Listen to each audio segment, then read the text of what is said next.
A single father in a janitor's uniform just solved a tech crisis that 30 engineers couldn't fix. The CEO who laughed at him? She's about to discover he built the entire system she's been running. But here's the twist.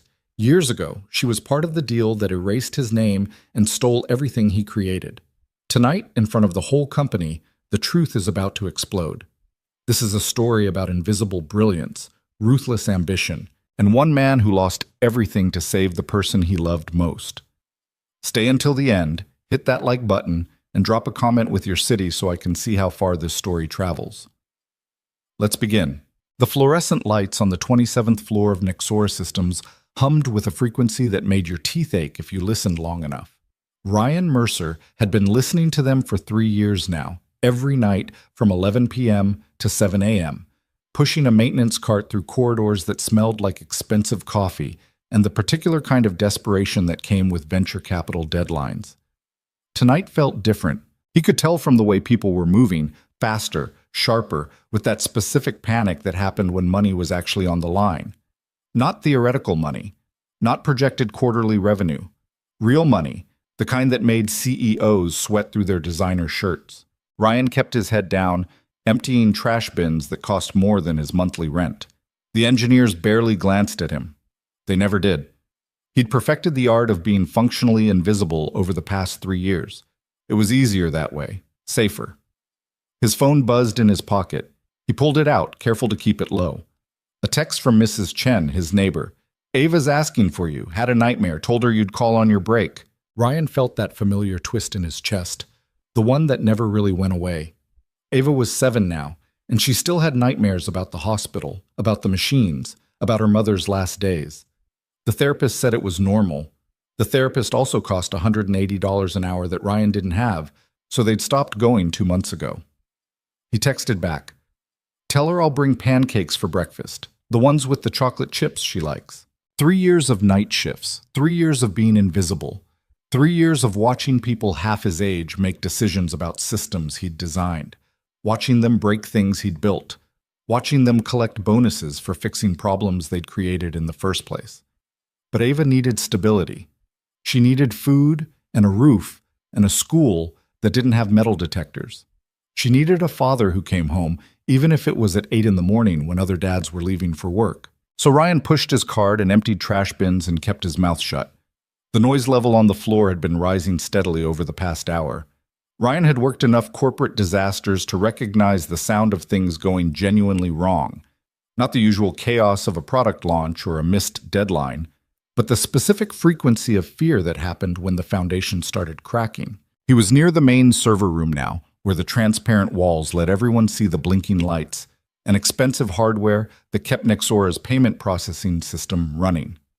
A crowd had gathered, engineers, managers, people in suits who only showed up when lawyers were about to get involved. Ryan slowed his cart, listening. Completely locked up. Every retry is making it worse.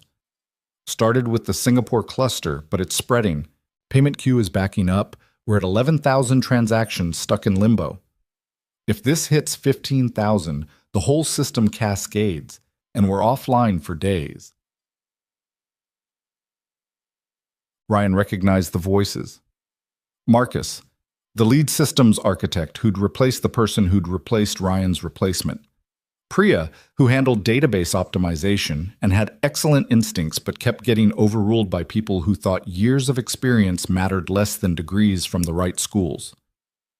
Jeff, the VP of engineering who'd been hired 6 months ago from a social media company and still didn't understand that payment processing and social feeds required fundamentally different architectures.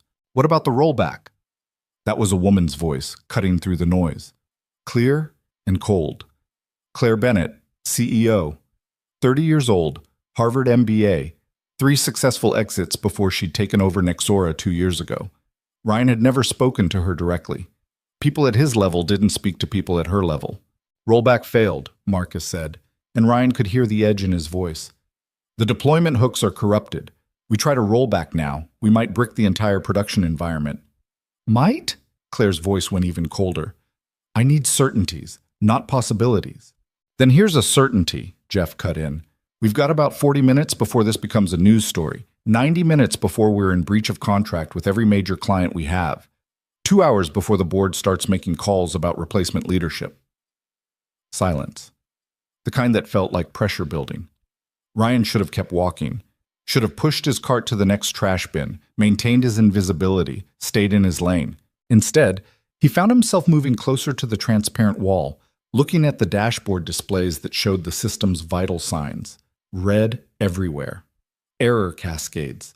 Transaction queues backing up like cars on a highway after an accident. And there, buried in the metrics, he saw it. The pattern. He knew this pattern. He'd seen it before years ago, during the beta testing phase of the original system. Back when it was still his system, before the acquisition, before everything fell apart. This wasn't a deployment failure. This wasn't corrupted hooks. This was a race condition in the queue management system, triggered by a specific combination of traffic patterns and server loads. The kind of bug that looked like a dozen different problems depending on where you were looking, but had a single root cause. And he knew how to fix it. Ryan's hand was on the server room door before he'd consciously decided to move. The room went quiet as he stepped inside. 30 faces turned toward him, some confused, some annoyed.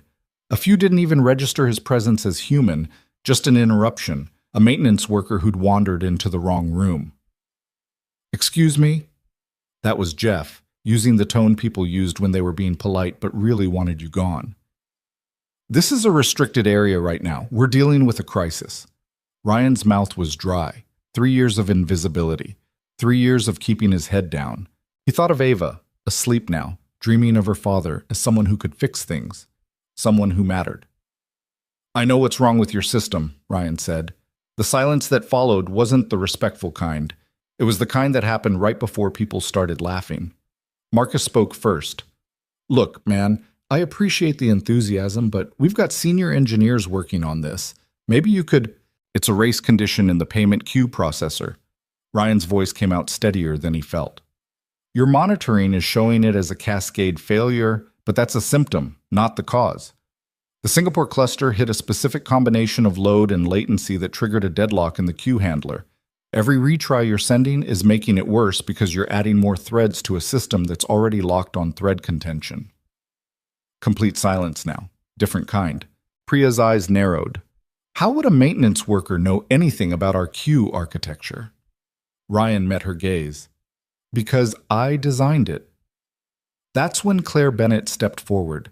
She was smaller than she looked in the company newsletters, maybe 5'4", wearing a black suit that probably cost more than Ryan's car. Her eyes were gray and very cold. "You designed our payment queue system," she said. Not a question. The tone people used when they were giving you rope to hang yourself with. "The original version, yes, the core architecture. You've built on top of it, modified it, but the fundamental structure is still there." Ryan could feel his heart hammering. "I can fix this, but you need to let me access the system console." Jeff actually laughed. "This is insane, Claire. We don't have time for—" "How would you fix it?" Claire interrupted, still watching Ryan. "Specifically," Ryan took a breath. "You need to temporarily disable the auto-scaling feature on the queue processors. Right now your system is trying to solve the problem by adding more capacity, but that's like pouring gasoline on a fire. The race condition triggers when you have more than 8 parallel processors competing for the same queue locks. Disable auto-scaling, manually reduce the processor count to 4, clear the deadlocked threads, then restart the queue handler with a single-threaded bootstrap before re-enabling parallel processing." Priya was pulling up something on her tablet. That matches the thread dump I was looking at. The lock contention pattern. "It's still insane," Jeff said. "We're going to let a janitor maintenance worker," Ryan corrected quietly. "Maintenance worker access our production system during a critical failure? Claire, think about the liability. I'm thinking about the fact that we have 37 minutes before this becomes a news story," Claire said. Her eyes never left Ryan's face. "And I'm thinking about the fact that your team has had 3 hours to fix this and haven't." She stepped closer to Ryan, close enough that he could smell her perfume, something subtle and expensive. "If you're wrong," she said softly, "if you make this worse, I will personally ensure that you never work in this city again. Not in tech, not in maintenance, not anywhere. Do you understand? Ryan thought about Ava, about pancakes with chocolate chips, about the rent that was due in 6 days. I understand, he said. Claire held his gaze for another moment, then stepped back. Give him console access. The room erupted. Claire, this is completely insane. We can't just... Liability alone would. Now. Claire's voice cut through everything. Or you're all fired, and I'll let him fix it anyway. Silence. Marcus moved to one of the workstations, his face tight. You'll need to authenticate, and every command you run is being logged. That's fine, Ryan said. His hands were shaking as he sat down at the console. The keyboard felt familiar and foreign at the same time. How long had it been since he'd done this? Really done this, not just remembered doing it during the long nights when he couldn't sleep? The command line blinked at him, waiting. Ryan's fingers found the keys. First, check the current state. The monitoring dashboard showed what he'd expected. Queue depth climbing, processor threads multiplying, locks cascading. A beautiful disaster, if you could look at it objectively. What's he doing? Someone whispered behind him. Checking the process tree, Priya answered, looking at thread allocation. Ryan tuned them out. The system was talking to him now, the way it always had. Every error message, every stuck thread, every blocked queue was a piece of the story. And he'd written this story years ago in a different office with different people who'd believed in him.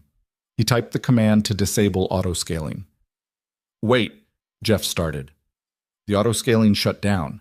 The processor count stopped climbing. Someone gasped. The error rate had spiked. He's making it worse, Marcus said. Claire, we need to stop this. He's clearing the deadlock, Priya said quietly. Look at the thread count. Ryan was already 3 steps ahead, manually reducing the processor count, sending the kill signals to the excess threads in the precise order that would unwind the contention without orphaning any transactions. The room had gone quiet again. On the main display, the error cascade was slowing. Not stopping, not yet, but the pattern was changing. The locked threads were releasing. The queue was still backed up, but it was no longer growing.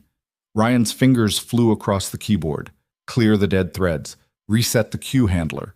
Bootstrap with a single processor to verify the locks were clean. The main display flickered. Someone made a sound that might have been a prayer. Then slowly the queue started processing. 1 transaction, 10, 100. Ryan waited until the single processor had cleared 1,000 transactions, proving the system was stable, before he re-enabled parallel processing with the thread count locked at 4. The queue depth started dropping. Fast. Error rate declining. Transaction throughput climbing. Latency normalizing. On the main display, red started turning yellow. Yellow started turning green. Ryan sat back from the console, his hands still shaking. The room was absolutely silent. On the main dashboard, every critical metric had stabilized. The payment queue was processing normally. The error rate had dropped to baseline. The cascading failure had stopped cascading. 37 minutes. The whole thing had taken him less than 4 minutes to fix. Claire Bennett was staring at the display, then at Ryan, then back at the display. Someone checked the logs, she said quietly. Verify this is real. Marcus was already typing. Transaction integrity is clean. No data loss. Queue processing is normal. System is stable. How? Jeff's voice trailed off. Ryan stood up slowly. His legs felt weak. You should monitor the thread count over the next few hours. If the load increases and you start seeing contention again, you'll need to optimize the queue lock implementation. It's using an older synchronization primitive that doesn't scale well past 4 processors. But this will hold for now. Priya was looking at him like he'd just performed magic. Who are you? Ryan picked up his maintenance cart handle. I'm nobody. Just a maintenance worker who got lucky. Bullshit. That was Claire. She'd moved between Ryan and the door. Nobody gets that lucky. Nobody knows our system architecture that intimately by accident. Her eyes narrowed. Marcus, pull up the acquisition records from 5 years ago. The Meridian Systems deal. Ryan felt something cold settle in his stomach. Claire, what are you... Jeff started. The Meridian acquisition, Claire repeated. The payment processing startup we bought and built Nexora on top of. I want to see the original team roster. Marcus was typing. Ryan watched his face change as he found what he was looking for. Oh my God, Marcus said quietly. Read it, Claire ordered. Lead architect and co-founder of Meridian Systems. Marcus looked up at Ryan. Ryan Mercer. The room exploded with whispers. Claire's face had gone very still. Ryan Mercer. You designed Meridian's payment system, the system we acquired, the system that became the foundation for everything Nexora does. It wasn't a question. Ryan met her eyes. Yes. And now you're working maintenance, night shift, emptying our trash bins. Claire's voice was soft, almost gentle. That made it worse somehow. What happened? Ryan thought about all the ways he could answer that. The complicated truth, the legal battles, the non-compete clauses, the investors who'd pushed him out of his own company. But what came out was simpler. My wife got sick, cancer, stage 4. I sold my shares to pay for treatment. It wasn't enough. The silence in the room had a different quality now. The treatment didn't work, Ryan continued, his voice flat. She died 3 years ago. The acquisition deal had a non-compete clause that kept me from working in payment processing for any competitor. Nexora wasn't technically a competitor since you bought us, but good luck explaining that to potential employers. I needed work. Any work. You were hiring maintenance. I took it. Claire's face was unreadable. You've been working here for 3 years, watching us build on your system, watching us make mistakes, watching us take credit for your work. I've been raising my daughter, Ryan corrected. The job is just a job. Why didn't you say anything? Priya asked. Why didn't you tell anyone who you were? Ryan almost laughed. Tell you what? That I used to be someone important? That I designed the system you're all working on? Would it have mattered? Would you have treated the night janitor differently if you knew he had a degree from MIT and a patent portfolio? No one answered. I didn't think so, Ryan said quietly. He moved toward the door. Your system's stable. You should be fine. I need to get back to work. Wait. Claire's voice stopped him. We need to talk about your role here, about compensation for tonight, about... I don't need compensation, Ryan interrupted. I did what anyone would do. The problem was there. I fixed it, that's all. That's not all, Claire said. You saved this company tonight. You saved my company. That deserves more than just going back to mopping floors. Ryan turned to look at her. Really look at her. She was young, brilliant, successful. Everything he'd been before life had taken it all away. And she was looking at him with something that might have been respect or might have been calculation. With people like Claire Bennett, it was hard to tell the difference. What I deserve, Ryan said carefully, is to go home in 3 hours, make my daughter pancakes, and help her get ready for school. That's what matters. Not this. Not any of this. He pulled open the door. Ryan, Claire's voice followed him. This isn't over. We're going to talk about this. Tomorrow. My office. 2 p.m. Ryan didn't answer. He pushed his maintenance cart back into the hallway, back into the fluorescent-lit corridors, back into the comfortable invisibility of being no one important. Behind him, he could hear the engineers starting to talk, their voices rising with excitement and confusion, and the particular energy that came after a crisis had been averted. Ryan kept walking. His phone buzzed. Another text from Mrs. Chen. She's asleep now. Told her you'd be home soon. Ryan typed back. On my way. Thank you. 3 more hours. Then pancakes. Then Ava's smile when she told him about her dreams, the good ones, the ones where her mother was still alive and the world made sense. That was what mattered, not the whispers he could hear starting behind him, not the way people were looking at him differently now, their eyes actually seeing him instead of looking through him. Not Claire Bennett's calculating gaze or her promises of talks and compensation and roles. Just Ava. Just breakfast. Just being the father she needed him to be. Ryan pushed his cart toward the next hallway, but found his path blocked by 2 people in security uniforms. Not the regular security guards he knew. These were different. Corporate security. The kind that showed up when executives made calls. Mr. Mercer, the taller one said. Ms. Bennett has asked that you wait in conference room B. She'll be with you shortly. It wasn't phrased as a request. Ryan looked at his watch. 1:47 a.m. Ava would be wondering why he hadn't called. Mrs. Chen would be worried. I have work to finish, he said. We've been instructed to ask you to wait, the security guard repeated. Still polite, still not a request. Ryan could have pushed past them, could have insisted, could have walked out and let whatever consequences follow. But 3 years of night shifts had taught him that fighting powerful people rarely ended well for the powerless. Fine, he said, but I need to make a phone call. They escorted him to conference room B, a glass-walled box with expensive furniture and a view of the city lights. Ryan had cleaned this room 100 times, had never sat in it before. He called Mrs. Chen. Ryan, is everything okay? Everything's fine, he lied. Work thing. I'm going to be late. Maybe another hour or two. Can you stay with Ava? Of course.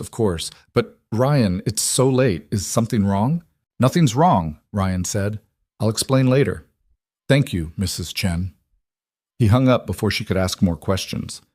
Through the glass wall, he could see activity in the main office area. Engineers gathered in clusters, talking intensely. Managers on phones. The particular chaos of a crisis being dissected after the fact. And moving through it all, Claire Bennett talking to people, giving orders, her face calm and controlled. She was good at this, Ryan could see. Good at managing chaos. Good at projecting confidence. The kind of CEO who made boards happy and investors richer. The kind of person who would have crushed him even if his wife hadn't gotten sick. 20 minutes later, Claire entered the conference room, alone. She closed the door behind her and sat across from Ryan. For a long moment, neither of them spoke. I remember you, Claire said finally. Not well, but I remember the Meridian acquisition. You were at the final negotiations. You looked different then. Ryan said nothing. You had longer hair, Claire continued. Expensive clothes. You were angry about something in the contract terms. The non-compete clauses, I think. You argued with the lawyers. I lost that argument, Ryan said. Yes. Claire folded her hands on the table. You did. And then you disappeared. We assumed you'd gone to another startup, taken your payout, and moved on. You assumed wrong. Clearly. Claire's eyes were sharp. Why didn't you tell anyone? 3 years, Ryan. 3 years of watching us fumble with your own creation. Why stay silent? Ryan met her gaze. You really don't know. No, I really don't. Because nobody cares who the janitor used to be, Ryan said. Nobody looks at the maintenance worker and thinks, maybe this person has a history. I'm invisible. That was the point. That seems like a waste, Claire said carefully. Ryan laughed, but there was no humor in it. A waste. Right. You know what's actually a waste? Spending 18 months trying to save your wife while your company gets sold out from under you? Signing away your rights to your own work because you're desperate for cash to pay for experimental treatments that don't work? Watching your daughter cry herself to sleep because mommy's in the hospital again? That's waste, Claire. Everything since then has just been surviving. Claire was quiet for a moment. I'm sorry about your wife. Are you? Yes, she said, and something in her voice sounded genuine. I am. I can't imagine what that was like. No, Ryan agreed. You can't. Another silence. I want to offer you a position, Claire said. Chief Technology Architect, full equity package. Salary commensurate with the role. You'd report directly to me, have authority over all technical decisions, and no. Claire blinked. You haven't heard the full offer. I don't need to, Ryan said. I don't want it. Ryan, be reasonable. You just saved this company. You clearly still have the skills. Why would you refuse? Because I have a daughter who needs me home at 8 a.m., Ryan interrupted. Because I have a life that works, barely, and I'm not interested in blowing it up for a job that will consume 18 hours a day. Because I learned, the hard way, that being important isn't the same as being happy. Claire leaned back, studying him. What if I could guarantee reasonable hours, real work-life balance? You can't, Ryan said. Not for a role like that. Not in a company like this. I know how it works. I lived it before. The crises don't care about your schedule. The investors don't care about your daughter's bedtime. The competition doesn't stop because you want to go home. So you'd rather empty trash bins. I'd rather be there when Ava wakes up, Ryan said. I'd rather make her breakfast and walk her to school and be someone she can count on. Not someone who makes promises he can't keep because there's always another emergency, another crisis, another reason why daddy can't come home. Claire was quiet for a long moment. I understand, she said finally. I don't agree, but I understand. She stood up. Ryan thought that was it. The conversation was over. Then she turned back. One more thing, Claire said. The Meridian acquisition. You know I was involved in that deal, right? I was working for the venture firm that funded the buyout. I was the one who pushed for those non-compete clauses. I thought we were protecting our investment. I didn't think about what it meant for the people on the other side. Ryan stared at her. I'm not apologizing, Claire continued. It was business. It was the right move for our interests. But I'm saying that I see the cost now. I see what it did to you, and I'm sorry that's how it worked out. She moved toward the door. Claire, Ryan called. She stopped. The system fixed tonight. That's not a permanent solution. The Q architecture needs a ground-up redesign. What I did was a Band-Aid. You've got maybe 6 months before the scaling issues become critical again. Claire turned back. Then help us fix it. Not as CTO. Contract work, remote. Set your own hours. We'll pay market rate. Ryan considered it. Considered the money. Considered what market rate could mean for Ava's therapy, for her school, for the future he was trying to build. I'll think about it, he said. Claire nodded. That's all I'm asking. She left. Ryan sat alone in this conference room, looking out at the city lights, thinking about choices and consequences and the distance between who you were and who you needed to be. His phone buzzed. A text from Ava. She must have grabbed Mrs. Chen's phone. Just 3 words and a heart emoji. Love you, Daddy. Ryan smiled, the first genuine smile all night. He texted back, Love you too, sweetheart. Pancakes soon. Promise. Then he stood, walked out of the conference room, found his maintenance cart where security had left it, and went back to work. Because that's what fathers did. They kept their promises, even the small ones, especially the small ones. Ryan made it home at 7:43 a.m., 17 minutes earlier than usual. The apartment building looked worse in daylight, cracked concrete steps, graffiti someone had half-heartedly painted over, a front door that didn't lock properly unless you knew to lift it while turning the handle. Home. Mrs. Chen was waiting in the hallway outside his apartment, her small frame wrapped in a floral robe that had seen better decades. She was 72, had lived in the building since before Ryan was born, and had become something like family in the 3 years since Sarah died. You look terrible, she said by way of greeting. Good morning to you too, Mrs. Chen. Don't good morning me. What happened at work? You've never been late before. Ryan unlocked his door, lift and turn, and stepped inside. The apartment was small, 2 bedrooms barely bigger than closets, a kitchen with counters that didn't quite line up, and a living room that doubled as Ava's play space.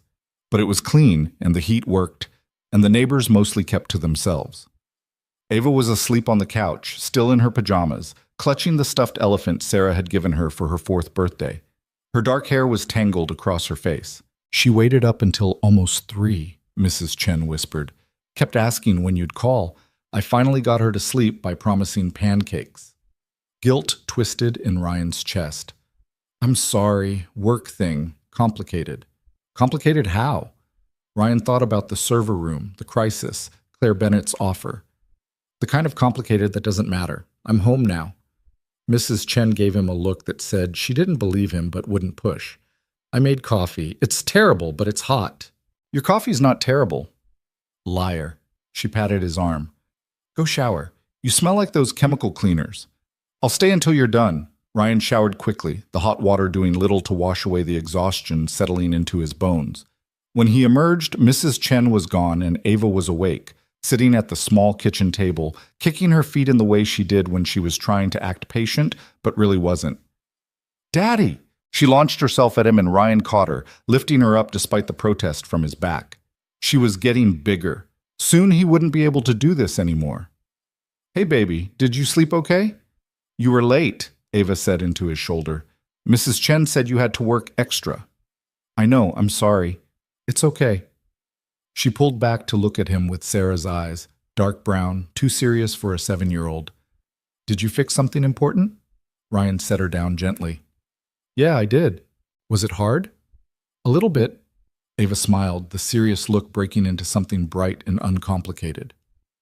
But you fixed it anyway. Because you're good at fixing things. Ryan felt something crack inside his chest, the same way it did every time Ava looked at him like he was capable of anything. I try, sweetheart. Now, I believe someone was promised pancakes? With chocolate chips. With chocolate chips, Ryan confirmed. They made breakfast together, Ava standing on a stool to help stir the batter while Ryan tried not to think about the conversation with Claire, the job offer he'd turned down, the money that could have changed everything. He thought instead about this. Ava's laugh when she snuck chocolate chips directly into her mouth. The way she insisted on flipping one pancake herself, even though it ended up more scrambled than flipped. The comfortable silence while they ate, syrup dripping onto the table because Ava always used too much. This was enough. This had to be enough. At 8:47, Ryan walked Ava to school, holding her hand as they navigated 3 blocks of cracked sidewalks and early morning traffic. Other parents were doing drop-off, most of them looking rushed and distracted, already on their phones, already somewhere else mentally. Ryan tried to be present, tried to remember that these walks wouldn't last forever. "Daddy," Ava said as they reached the school gate, "can we go to the park this weekend? The one with the good swings?" "Absolutely." "Promise?" "Promise." Ava squeezed his hand, then ran toward the entrance where her friend Maya was waiting. She turned back once to wave, her backpack bouncing. Ryan waved back, standing there until she disappeared inside. Then he walked home, climbed the stairs to his apartment, and collapsed onto his bed without bothering to set an alarm. He dreamed of server rooms and hospital machines and Sarah's voice asking him why he hadn't saved her. Ryan woke at 1:37 p.m. to his phone ringing. Unknown number. He almost didn't answer. "Mr. Mercer?" A woman's voice, professional and crisp. "This is Jennifer from Ms. Bennett's office. She asked me to confirm your 2 o'clock meeting today." Ryan sat up, disoriented. "I didn't agree to a meeting." "Ms. Bennett has you on her calendar. Conference room A. She said it was urgent." "I work nights," Ryan said. "I can't just—" "She anticipated you might say that. She's asked me to inform you that she's prepared to compensate you for your time. Standard consulting rate, $200 per hour with a 4-hour minimum." Ryan did the math automatically. $800. That was almost a full week's salary from his maintenance job. "Mr. Mercer?" "I'll be there," Ryan heard himself say. He hung up and stared at his phone. 200 an hour. The number kept bouncing around his head. That was what consultants made. What he used to make in another life, when he'd been someone important. Ryan showered again, then stood in front of his closet looking at 3 years of maintenance uniforms and casual clothes that had slowly developed holes and stains. Nothing appropriate for a meeting with the CEO. He finally settled on his least worn jeans and a button-down shirt that had survived from before. It didn't fit quite right anymore. He'd lost weight in the past 3 years. But it would have to do. The bus ride to Nixora took 40 minutes.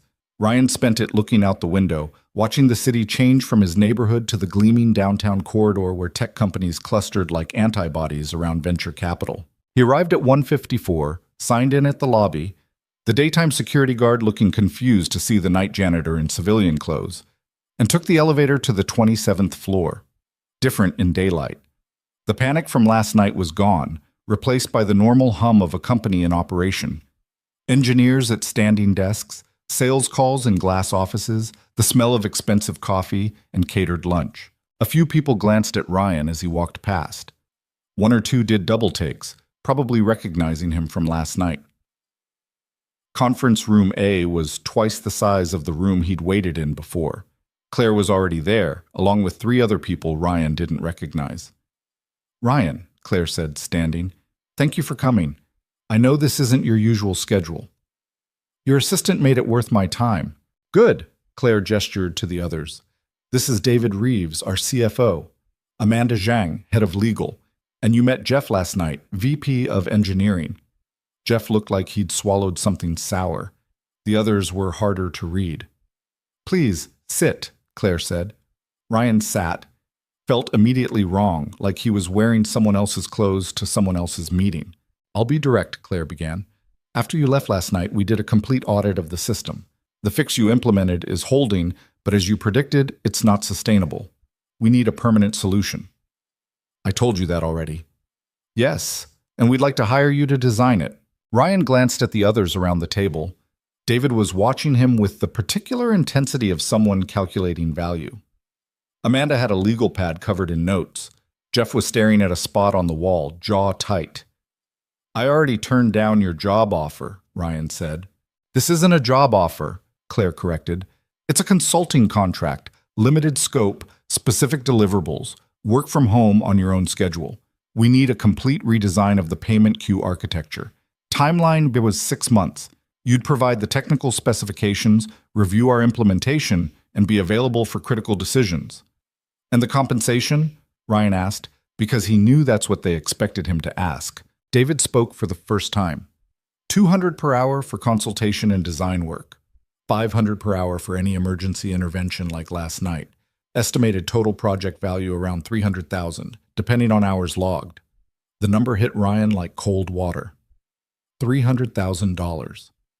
That was enough to move out of the apartment, enough for Ava's therapy, enough to stop worrying about rent and groceries and what happened if the car finally died. Enough to matter. "There's a catch," Ryan said. Because there was always a catch.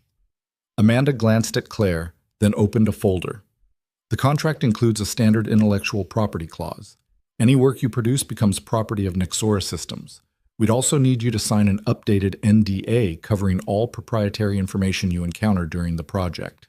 And a non-disparagement clause," David added. "Given your history with the company, we need assurance that you won't discuss the previous acquisition or any related matters publicly." There it was. They wanted to buy his expertise and his silence in the same transaction. Ryan looked at Claire. "You want to make sure I don't tell anyone that you built $1 billion company on top of a system you acquired by pushing out the original founder." The room went very quiet. "That's not how I'd phrase it," Claire said carefully. "But yes, we need discretion." "What if I say no?" "Then we wish you well and part ways professionally," Claire said. "But Ryan, $300,000. You have a daughter. You're working night maintenance. This money could change your life." "It could," Ryan agreed. "But what kind of change would it be?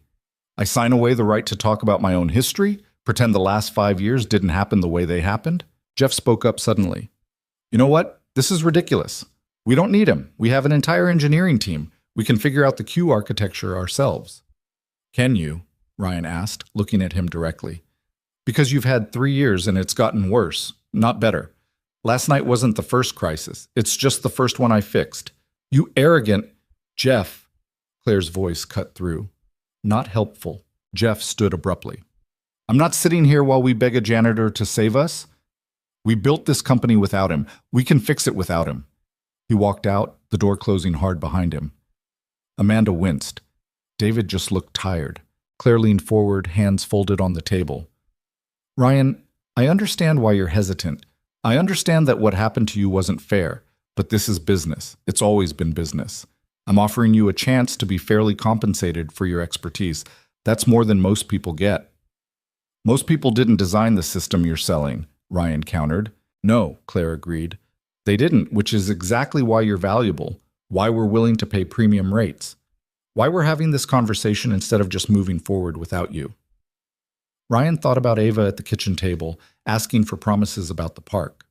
Thought about Mrs. Chen's terrible coffee and the apartment with counters that didn't line up. Thought about Sarah in the hospital, the machines beeping, the doctors talking about experimental treatments they couldn't afford. $300,000 could mean Ava never had to worry about money. Could mean stability, security, options. All he had to do was sign away the right to his own story. "I need to think about it," Ryan said. "How long?" David asked. "I'll give you an answer by Friday." Claire nodded slowly. "That's fair. But Ryan, I need you to understand something. This offer has an expiration date. We're being generous because you helped us last night. But if you turn this down, we move forward without you. We find another solution, and that door doesn't open again." "Understood," Ryan said. He stood to leave. "One more thing," Amanda said. She slid a document across the table.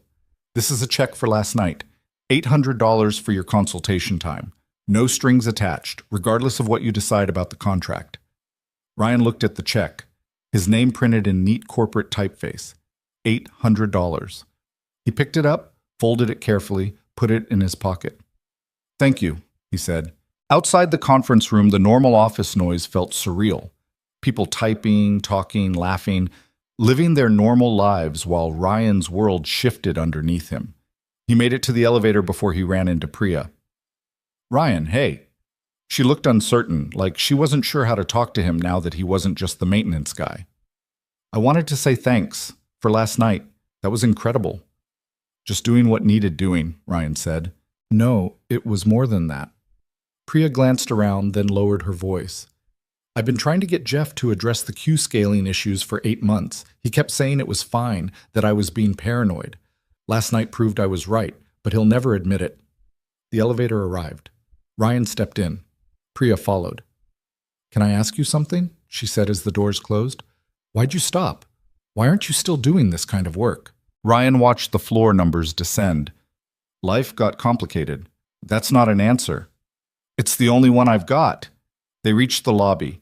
Priya stepped out but turned back. "For what it's worth, I hope you take the contract. We need someone who actually knows what they're doing. Jeff's good at managing up, but technically he's lost. We all know it." "Even Jeff?" "Especially Jeff. That's why he hates you." The elevator doors started closing. Ryan caught them. "Priya, if I don't take the contract, what happens?" She shrugged. "Honestly, we'll probably limp along for a few more months, have another crisis. Maybe recover, maybe not. Jeff will blame the team, management will blame Jeff. Eventually someone important will leave, or a major client will drop us, or we'll have a catastrophic failure we can't recover from." She met his eyes. "That's what happens when the foundation is cracked and nobody wants to admit it." "That's not encouraging." "Wasn't meant to be, just honest." Priya stepped back. "Whatever you decide, thanks again for last night. You saved a lot of people's jobs, even if they don't realize it yet."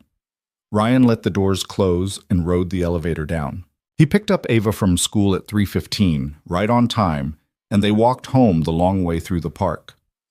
Ava talked about her day, about Maya bringing cupcakes for her birthday, about the art project they'd started, about how Marcus in her class had said a bad word and gotten in trouble. Normal kid stuff. Beautiful in its normalcy. Ryan listened and made the appropriate responses and tried not to think about $300,000. They made dinner together, boxed mac and cheese with hot dogs cut up in it, Ava's favorite. While they ate, Ava asked the question she'd been building up to.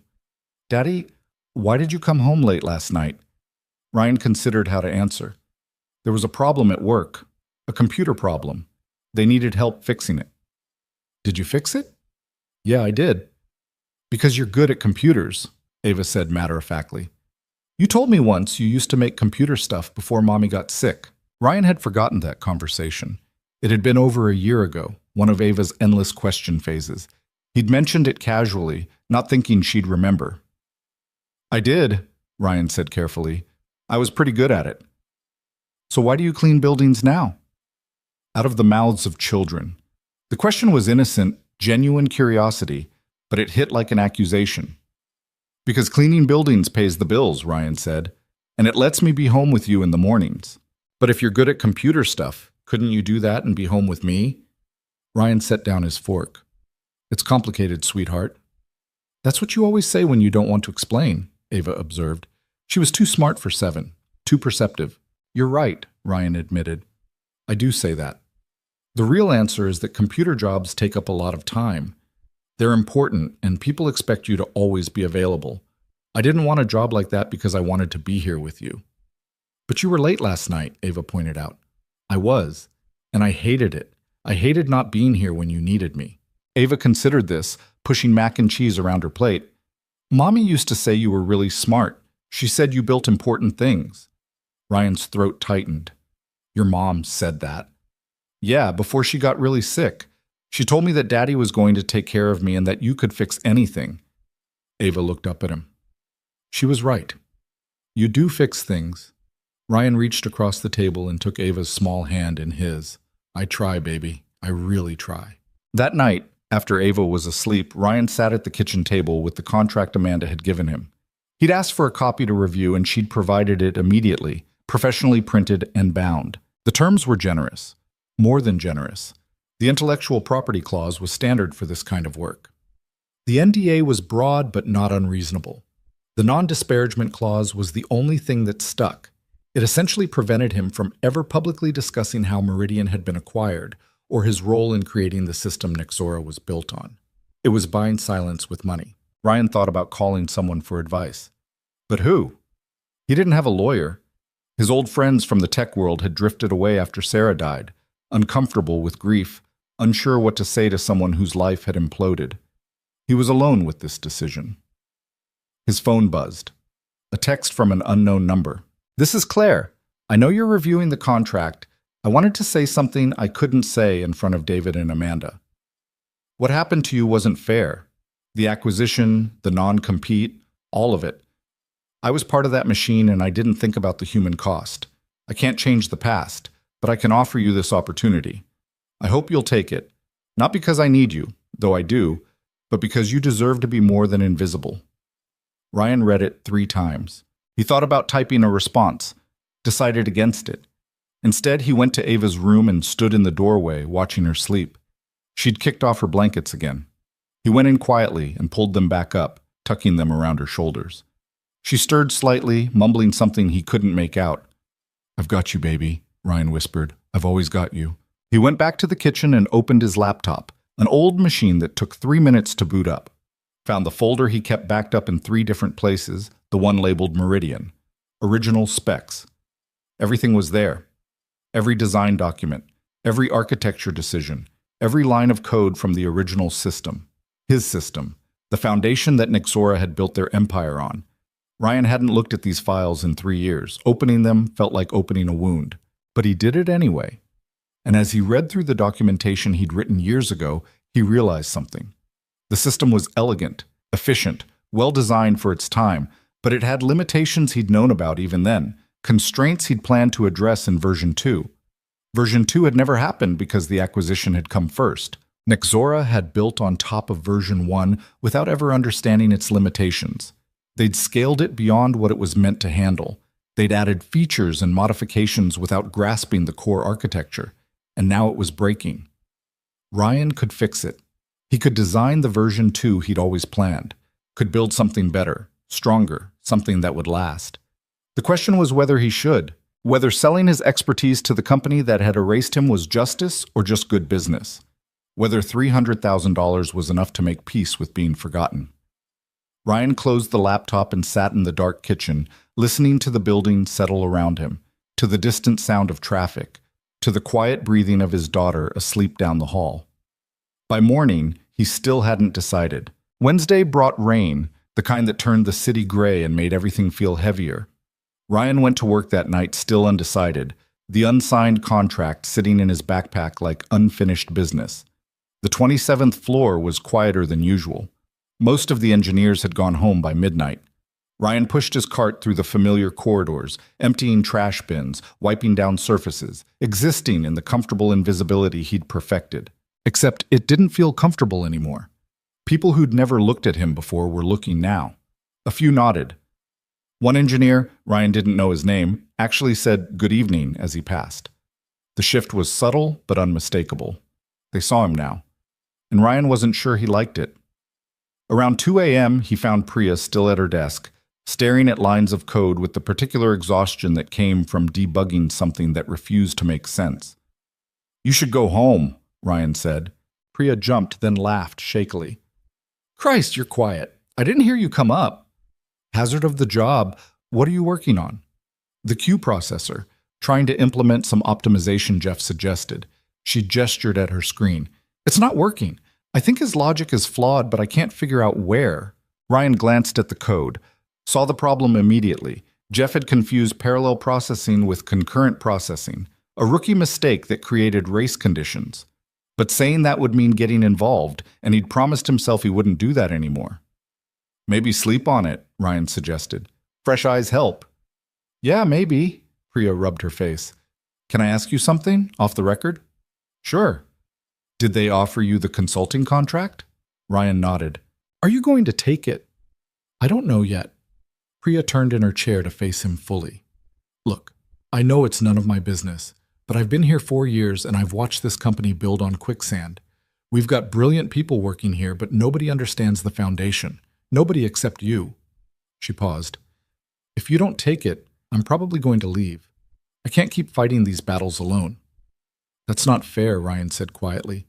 Putting that on me. You're right, it's not. But it's true. Priya's voice was steady. No manipulation, just exhaustion. I'm tired, Ryan. Tired of being the only one who sees the problems. Tired of being ignored because I don't have the right pedigree or the right connections. You could change that. You could actually fix this place. Or I could take their money and watch them ignore me too. Maybe, but at least you'd be fairly compensated for it.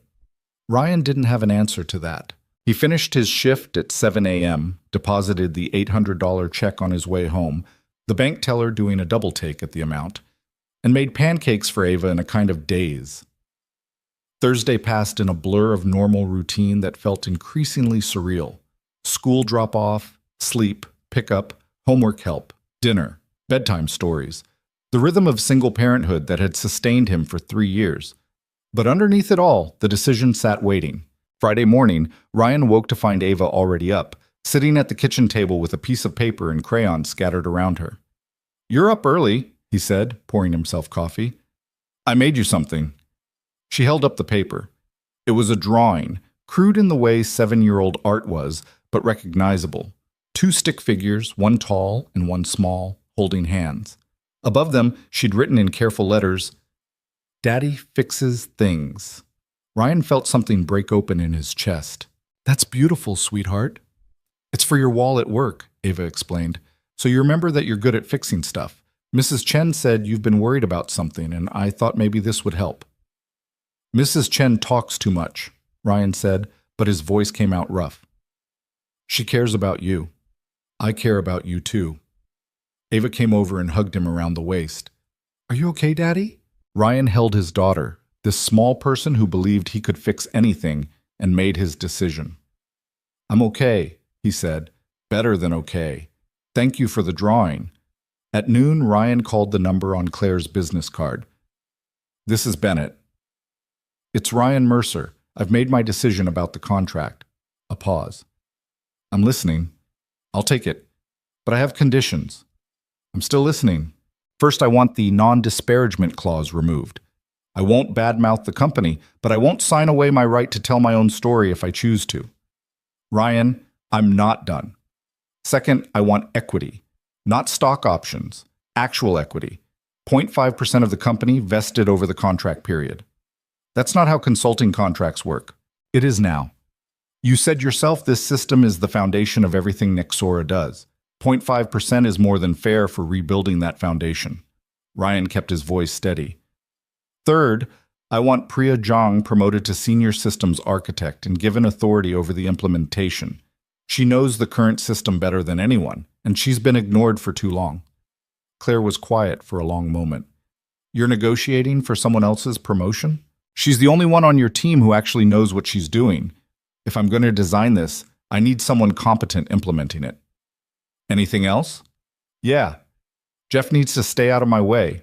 I don't report to him. I don't clear decisions with him. And if he tries to override my technical specifications, the contract is void and you pay me for all hours worked to that point." Another silence. Ryan could hear papers rustling. Imagine Claire in her office, probably with David and Amanda listening on speakerphone. "This is significantly different from what we offered," Claire said finally. "I know, but you came to me, remember? You said you needed me. These are my terms." "The equity alone changes the entire structure of the deal. I'll need to take this to the board. You've got until Monday. After that, the offer expires." Ryan borrowed Claire's own tactic. "I'm being generous because you helped me see that I deserve more than being invisible, but this door doesn't stay open forever." He heard something that might have been a laugh. "You're learning." "I had good teachers, hard ones, but good." "I'll call you Monday morning," Claire said. "I'll be waiting." Ryan hung up and immediately felt the weight of what he'd just done. He'd negotiated. Actually negotiated something he'd been terrible at 5 years ago. Too eager to please, too afraid of losing the deal. But he wasn't that person anymore. Losing Sarah had burned away the parts of him that needed approval. What remained was harder, clearer about what mattered. His phone rang again almost immediately. Different number. "Mr. Mercer, this is David Reeves. I was on the call just now." "I figured." "That equity demand. You understand that's worth potentially millions if the company goes public? I understand that the company goes exactly nowhere if the foundation collapses. 0.5% is cheap insurance. David laughed, surprising Ryan. Fair point. Between you and me, I think you're undervaluing yourself. But I'm not going to tell you that officially. Why are you telling me at all? Because I like people who know their worth. The board meeting is Monday at 9 a.m. I'll recommend they accept your terms. Claire probably will too. Jeff is going to lose his mind, but honestly, that's overdue. I didn't mean to cause problems. Yes, you did. You meant to cause exactly these problems, the kind that force people to face reality. David's voice was almost warm. Good for you. We'll be in touch Monday. The weekend passed in a strange limbo. Ryan took Ava to the park like he'd promised, pushing her on the swings while she shrieked with delight. They got ice cream despite the cool weather, watched movies on the couch, Ava falling asleep against his shoulder halfway through the second one. Normal life. Good life. Ryan tried not to think about how it might change. Sunday evening, while Ava was in the bath, Mrs. Chen knocked on the door. You look different, she said, studying his face. Different how? Less tired, less like you're carrying everything alone. She came inside without waiting for invitation, the way she always did. What happened? Ryan told her. Not everything, but enough. The contract offer, his counter demands, the waiting. Mrs. Chen listened, nodding occasionally, her face impossible to read. So you might be rich, she said when he finished. I might be fairly compensated, Ryan corrected. That's what rich people say when they don't want to admit they're rich. She smiled. I'm happy for you, Ryan. You deserve this. Do I? Don't do that. Don't question whether you deserve good things. Your wife would be proud of you. The mention of Sarah hit unexpectedly. Would she? She'd be furious you waited so long to value yourself properly. But yes, proud. Mrs. Chen patted his hand. That girl in there, she needs a father who believes in himself, not one who thinks being invisible is a virtue. I was trying to be stable for her. And you were. But stability and stagnation aren't the same thing. Mrs. Chen stood to leave. Take the job, Ryan. Take the money. Take the respect. You earned all of it twice over. Monday morning at 10:47, Claire called. The board approved your terms. All of them. Ryan had been pacing his apartment, unable to sit still. He stopped. All of them? The equity, the NDA modification, Priya's promotion, Jeff's exclusion, all approved. Claire's voice was crisp, businesslike. Amanda is drawing up the revised contract. We can have it ready for signature by tomorrow. That was fast. David and I made a compelling case. Plus, Jeff tried to present an alternative solution that fell apart under technical scrutiny. Made our argument easier. A pause. He's not happy about this, Ryan. Just so you know what you're walking into. I can handle Jeff. I'm sure you can. One more thing. The board wants to meet you. Formal introduction. Let them know who they're entrusting their platform to. Dinner, Wednesday night, 7 p.m. at Marchand's. Business, formal. Ryan looked at his closet, mentally cataloging his wardrobe. I don't own a suit. Then buy one. Bill it to the contract. You're a consultant now, Ryan. Appearance matters. Right. Appearance. I know you hate this part, Claire said, and for the first time she sounded almost sympathetic. The performance, the presentation, but these are the people with the checkbooks. Impress them and your life gets easier. Or I could just do good work. Do both. Wednesday, 7 p.m. Don't be late. Tuesday. Ryan did something he hadn't done in 3 years. He called in sick to his maintenance job. The supervisor, a perpetually stressed man named Dale, sounded confused. You've never called in sick. You okay? I'm fine, just need to handle some personal business. This about that computer thing last week? People are talking, saying you're some kind of genius or something. People exaggerate. Uh-huh. Well, take the night.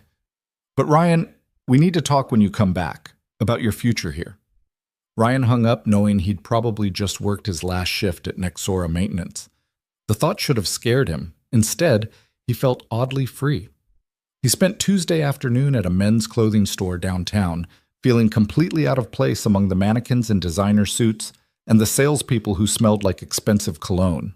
Can I help you? A young guy, probably 23, looked at Ryan's jeans and t-shirt with barely concealed judgment. I need a suit, business formal, for Wednesday night. We have several options in your price range. Price isn't a concern, Ryan interrupted, channeling the person he used to be. I need something that fits well and looks professional. I've got a board dinner. The salesperson's demeanor shifted immediately. Of course, right this way.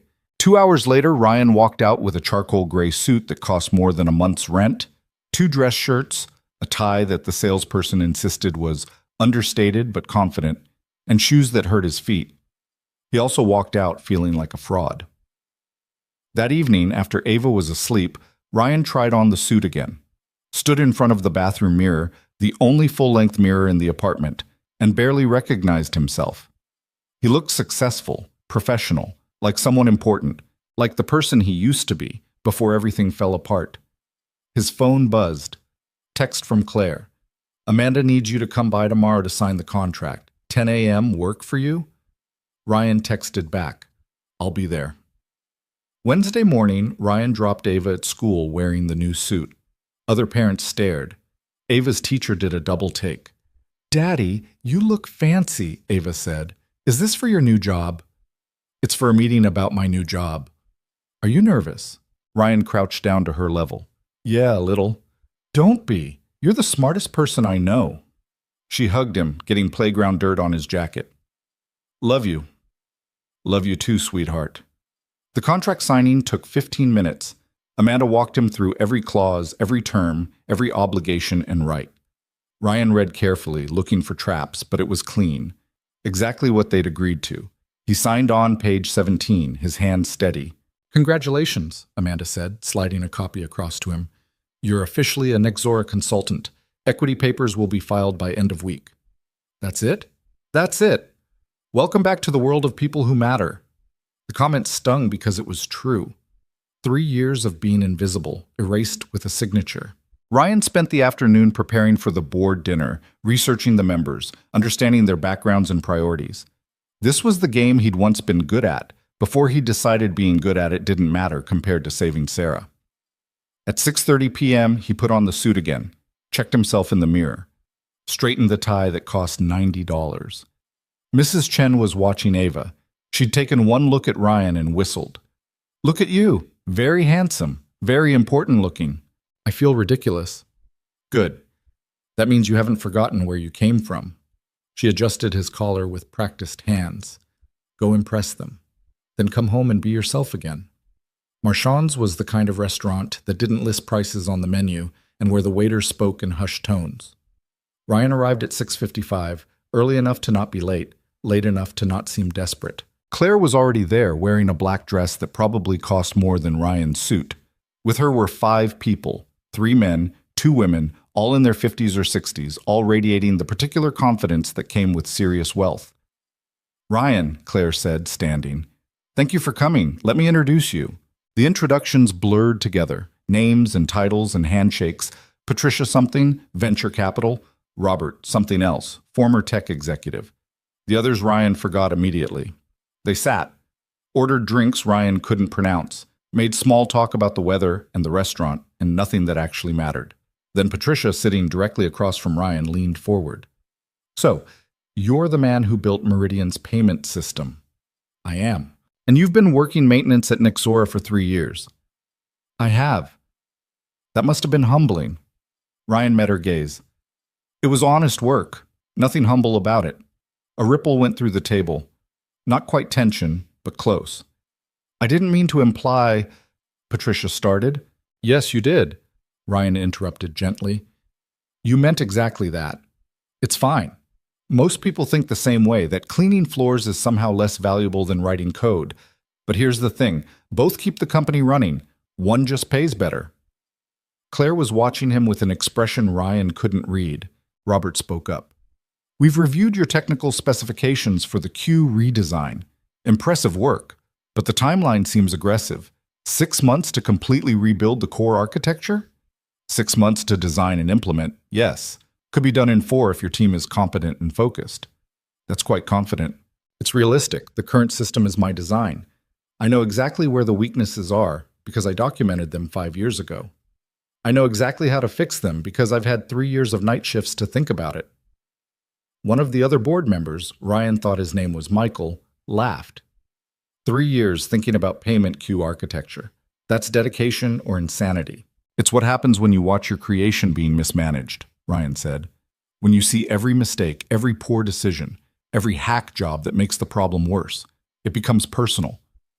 Is that what this is? Patricia asked. Personal? Ryan considered lying, considered being diplomatic, decided against it. Yes, he said. It's personal. You acquired my company, pushed me out, built an empire on my work, and paid me almost nothing for it. Then, when your empire started cracking, I was conveniently there to fix it. So yeah, it's personal, but it's also professional. I'm good at this. Better than anyone else you'll find. And I'm charging you accordingly. The table went very quiet. Claire looked like she wanted to say something, stopped herself. Then Patricia smiled. I like you. You're direct. We could use more of that around here. I'm too old to pretend to be someone I'm not, Ryan said. How old are you? Michael asked. 32. 32, wife died, company stolen, spent 3 years as a janitor. That's a lot of living for 32. Life doesn't care about your age, Ryan said quietly. The dinner continued. Food arrived.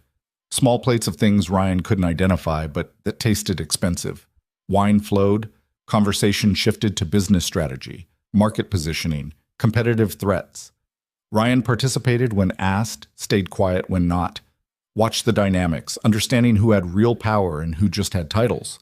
Patricia, he realized, was the one who actually mattered. The others deferred to her in subtle ways. By dessert, she'd made her decision. Ryan could see it in how she looked at him. Ryan, she said as coffee arrived, I'm going to be frank. When Claire first proposed this contract, I was skeptical. Seemed like we were paying premium rates for revenge fantasy, a janitor getting his moment. But talking to you tonight, I see something different. What's that? Someone who knows exactly what they're worth and isn't afraid to demand it. Someone who's been undervalued and underestimated and is done with that. She raised her coffee cup slightly. Someone who's going to do brilliant work because they have something to prove. I have a daughter to provide for, Ryan corrected. The proving part is secondary. Even better, nothing motivates like family. Patricia set down her cup. You have my full support. The resources you need, the authority to make decisions, the protection from internal politics, all of it. Build us something that lasts. I intend to. The dinner wound down. Handshakes and business cards and promises to stay in touch. Ryan escaped at 9:30, his face hurting from smiling, his brain exhausted from being on. He loosened his tie in the parking garage, sitting in his car for a few minutes before driving home. His phone buzzed. Text from Claire. You did well tonight. Patricia doesn't give compliments lightly. Ryan typed back. Just being honest. Claire responded immediately. That's what impressed her.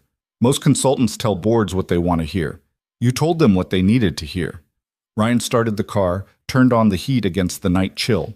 Typed, Is Jeff going to be a problem? The response took longer this time. Probably. But that's my problem, not yours. Focus on the work. I'll handle the politics. Ryan drove home thinking about that, about how easily Claire talked about handling politics, managing people, controlling situations. She was good at it, better than he'd ever been. Different skills, he thought. She was good at the game. He was good at the work. Maybe that was enough. Mrs. Chen was asleep on his couch when he got home, the TV playing quietly. He woke her gently. How'd it go? She asked, disoriented. Better than expected. They liked me. Of course they did. You're likable when you're not trying to disappear. She gathered her things. Ava went to bed at 8:30. She wanted to wait up, but I convinced her you needed her well-rested for tomorrow. Thank you, Mrs. Chen, for everything. Stop thanking me. We're family. She patted his cheek. Now get some sleep. You start your new life tomorrow. After she left, Ryan checked on Ava. She was sprawled across her bed, blankets kicked off, one arm hanging off the edge. He covered her carefully, kissed her forehead. We're going to be okay, he whispered. Better than okay. Ava mumbled something in her sleep, smiled slightly, settled deeper into her pillow. Ryan went to his own room, hung up the expensive suit, and lay in bed staring at the ceiling. Tomorrow, he'd start rebuilding the system he'd created, start fixing what had been broken, start being visible again after 3 years of shadows. The thought terrified and excited him in equal measure, but mostly it felt right, like coming home after a long absence, like finally, after everything, being allowed to be himself again. Ryan's first day as a consultant started with an email from Jeff at 6:47 a.m. "We need to discuss your proposed architecture before you present it to the team." My office, 9 a.m. Not a request. A summons. Ryan was making Ava's lunch when he read it, standing in his kitchen in sweatpants and an old t-shirt. He stared at the email for a long moment, then deleted it without responding. At 8:15, after dropping Ava at school, he showed up at Nixora wearing jeans and a button-down shirt. Not the suit, not the performance, just himself. The receptionist looked confused. "Mr. Mercer? They're expecting you in the executive suite." "I know where I'm going," Ryan said. He took the elevator to the 27th floor, walked past the conference rooms and executive offices, and headed straight for the engineering pod where Priya worked. She looked up from her screen, surprised. "Ryan, I thought you'd be in meetings all day." "Probably will be eventually, but I wanted to start here, with the people doing actual work." He pulled up a chair. "Show me what you're working on." Priya glanced around nervously. "Shouldn't you check in with Jeff first? He's been asking about you." "Jeff can wait. Show me." For the next hour, Ryan and Priya went through the current code base. She walked him through every modification, every patch, every hack that had been implemented over the past 3 years. Ryan took notes, asked questions, and slowly began to see the full scope of what needed fixing. It was worse than he'd thought. Not just the Q architecture, though that was bad enough, but the entire approach was wrong. They'd been treating symptoms instead of diseases, adding complexity instead of simplifying, building higher instead of strengthening the foundation. "This is unsustainable," Ryan said finally. "I know, I've been saying that for months." "And Jeff?" Priya's expression went carefully neutral. "Jeff believes in incremental improvements, small fixes, minimal disruption." "Jeff's wrong. I know that too." Ryan's phone buzzed, text from Claire. "Jeff is looking for you. Where are you?" He typed back. "Engineering pod. Working." Her response was immediate. "He's upset you skipped the meeting. He'll survive." 3 minutes later, Jeff appeared, his face tight with barely controlled anger. "My office, now." Ryan didn't move.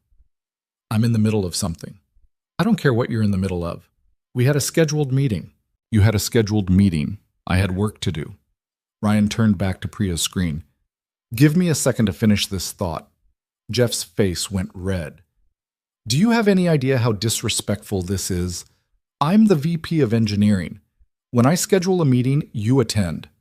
Ryan saved the notes he'd been typing, then stood slowly. "Actually, according to my contract, I don't report to you. I report to Claire, and she knows where I am. That contract doesn't give you the right to ignore basic professional courtesy." "You're right, it doesn't. But neither does your title give you the right to waste my time with meetings designed to establish dominance." Ryan met Jeff's eyes. "You wanted me to come to your office so you could set the terms, make it clear you're still in charge. But here's the thing, Jeff. You're not in charge of me. You're not in charge of this project. And based on what I've seen this morning, you probably shouldn't be in charge of this engineering team either." The entire pod had gone silent, 20 engineers pretending not to listen while hanging on every word. Jeff's voice dropped dangerously low. "You think you can just walk in here and undermine me? I think I can walk in here and do the job I was hired to do. If that undermines you, maybe the problem isn't me." For a moment, Ryan thought Jeff might actually take a swing at him. The man's hands were clenched, his breathing fast. Then Claire's voice cut through the tension. "Gentlemen, my office, both of you, right now." She was standing at the edge of the pod, arms crossed, face unreadable. Ryan and Jeff followed her in silence. The walk felt like being sent to the principal's office, except Ryan wasn't sorry, and Jeff looked ready to explode. Claire's office was corner suite, floor-to-ceiling windows, furniture that cost more than cars. She closed the door and turned to face them. What the hell was that? He ignored my meeting, Jeff said immediately. Showed complete disrespect for... I'm asking Ryan first. Claire's eyes were on him. Why skip the meeting? Because it was a waste of time, Ryan said. Jeff wanted to establish hierarchy. I needed to understand the current code base. One of those things moves the project forward. The other doesn't.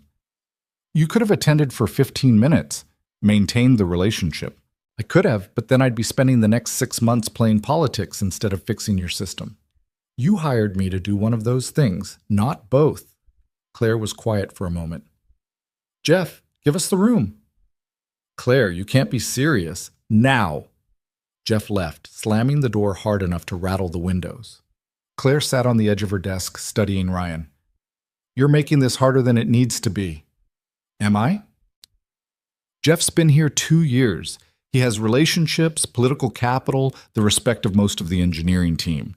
You just showed up and humiliated him in front of 20 people. He humiliated himself by trying to assert authority he doesn't have. Maybe. But now I have to manage the fallout. Now I have a VP threatening to resign, half the engineering team taking sides, and a board that's going to hear about this before lunch. Claire rubbed her temples. This is exactly the kind of drama I was trying to avoid. Ryan felt something harden in his chest. You want me to apologize? I want you to be smart about this. Pick your battles. This is my battle. Jeff's approach to the system is fundamentally flawed. Every decision he's made in the past 2 years has made things worse. If I'm going to fix this, I need him out of my way, not undermining me, not second-guessing technical decisions, not playing power games. So you decided to declare war on day 1. I decided to be clear about boundaries. Claire stood, moved to the window. The city stretched out below, gray and vast. You know what's funny? The board loved you last night, loved your directness, your confidence, your refusal to play games. But that only works when you're the underdog, when you're the janitor turned consultant telling truth to power. Now you're part of the system, and the system requires compromise. I don't work for the system, Ryan said. I work for you, and I work for the people trying to build good technology despite having incompetent leadership. If that's a problem, tell me now. Claire turned back to him. It's not a problem, but Jeff's not going anywhere. The board won't let me fire a VP 2 months before our funding round, so you're going to have to find a way to coexist. I can coexist as long as he stays out of technical decisions. That's his job, Ryan, making technical decisions. Then his job and mine are incompatible. They stared at each other. Some kind of test happening, though Ryan wasn't sure who was testing whom. Here's what's going to happen, Claire said finally. You're going to apologize to Jeff for the public confrontation. Not for being right, for how you were right. Then you're going to set up a weekly sync with him where you update him on technical progress. He gets to ask questions, provide input, but final decisions on the architecture redesign are yours. And if he tries to override me, then I step in. But you have to give him the chance to be professional first. Ryan wanted to argue, wanted to push back, maintain the hard line. But he thought about Mrs. Chen's words, about being smart, not just right. Fine, he said. I'll apologize for the confrontation. Thank you. But Claire, I meant what I said. His technical approach is wrong. If he keeps pushing his ideas, this project fails. And if this project fails, your company fails. I know, Claire said quietly. Why do you think I hired you? The apology happened in Jeff's office an hour later. Ryan kept it brief and factual. I shouldn't have contradicted you in front of the team. That was unprofessional. I apologize. Jeff was sitting behind his desk, still angry but trying to hide it. Apology accepted, but we need to establish some ground rules going forward. I agree.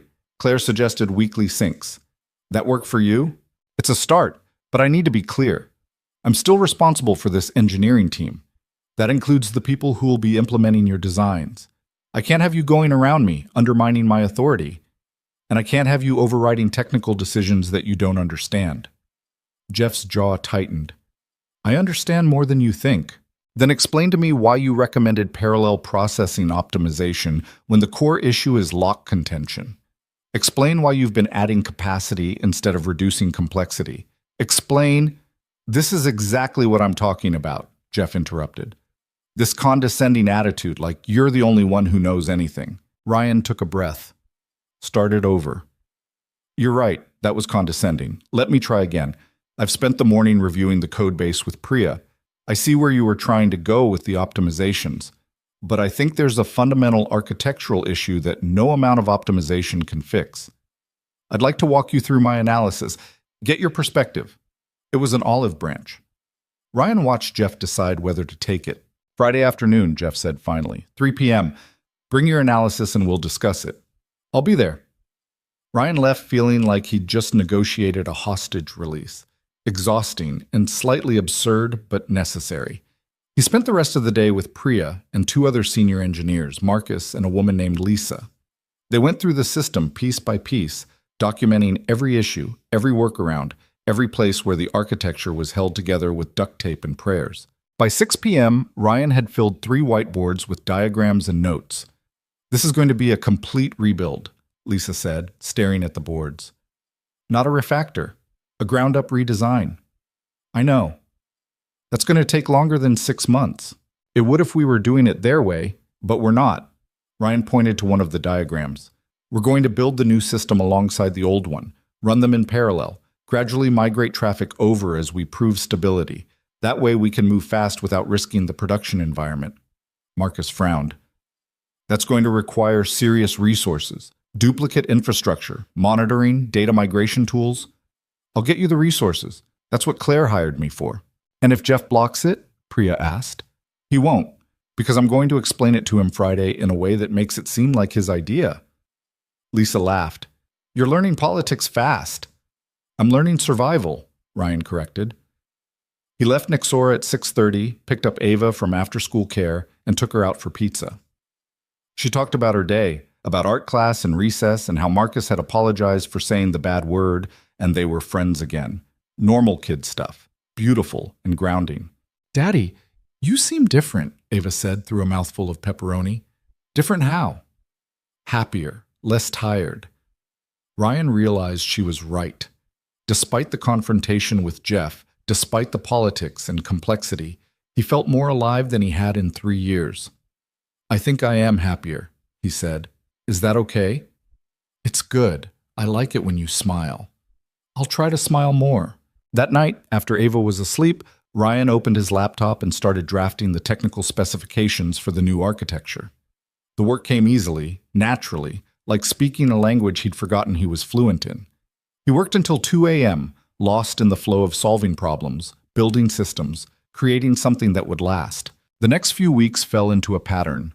Mornings with Ava, days at Nexora, working with Priya's team, building the new architecture specification by specification. Friday meetings with Jeff that were tense but productive. Evening with Ava. Late nights coding, designing, perfecting. Ryan stopped sleeping much. Didn't need to. The work energized him. 3 weeks in, Claire called him into her office. You look terrible, she said by way of greeting. I'm fine. You're working 18-hour days. I can see it in your face. The timeline is aggressive. I'm doing what needs doing. Claire leaned back in her chair. I got a call from Patricia yesterday. She wanted an update on the project. I told her we're ahead of schedule, that your designs are brilliant, that the team is energized. All of that is true. But I also told her I'm concerned about sustainability. I'm sustainable. Are you? Because from where I'm sitting, you look like someone running on fumes and stubbornness. Ryan thought about denying it, but Claire deserved honesty. I spent 3 years being invisible, he said. 3 years pushing a maintenance cart and pretending I didn't see the problems. Now I finally get to fix them. Yeah, I'm tired, but I'm also more myself than I've been since Sarah died. So maybe that's not sustainable long-term, but right now it's what I need. Claire was quiet for a moment. I understand that, but you have a daughter. What happens when you burn out? I won't. Everyone burns out eventually. Not before I finish this. Claire sighed. You're as stubborn as they said you were. Fine, but I'm imposing one rule. Sundays off. Complete disconnect. No emails, no code, no work. Time with Ava. That's not necessary. It's non-negotiable. Part of the contract, as of now. Claire's voice was firm. Ava needs her father present, Not just physically there. You told me that yourself. Ryan wanted to argue, couldn't find the words. Okay, he said finally. Sunday's off. The first Sunday off felt wrong. Ryan woke up instinctively thinking about the migration algorithm, about the data synchronization problem he'd been working through. Then Ava climbed into his bed at 7 a.m., cold feet and warm smile, and asked if they could make waffles together. They spent the day doing nothing important. Waffles for breakfast.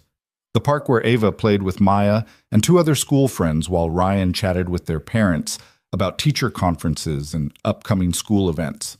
Grocery shopping, Ava helping pick out vegetables and sneaking cookies into the cart when she thought he wasn't looking. Normal life. By evening, Ryan realized Claire had been right. He felt more rested than he had in weeks. Not because he'd slept more, but because he'd remembered what mattered. Monday morning, he came back to work refreshed and found Jeff waiting at his temporary desk.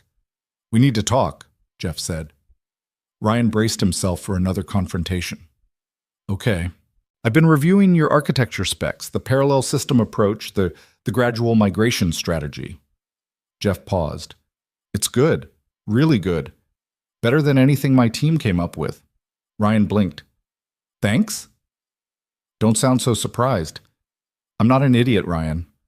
I know my limitations. I'm good at managing people, at coordinating teams, at keeping projects on track.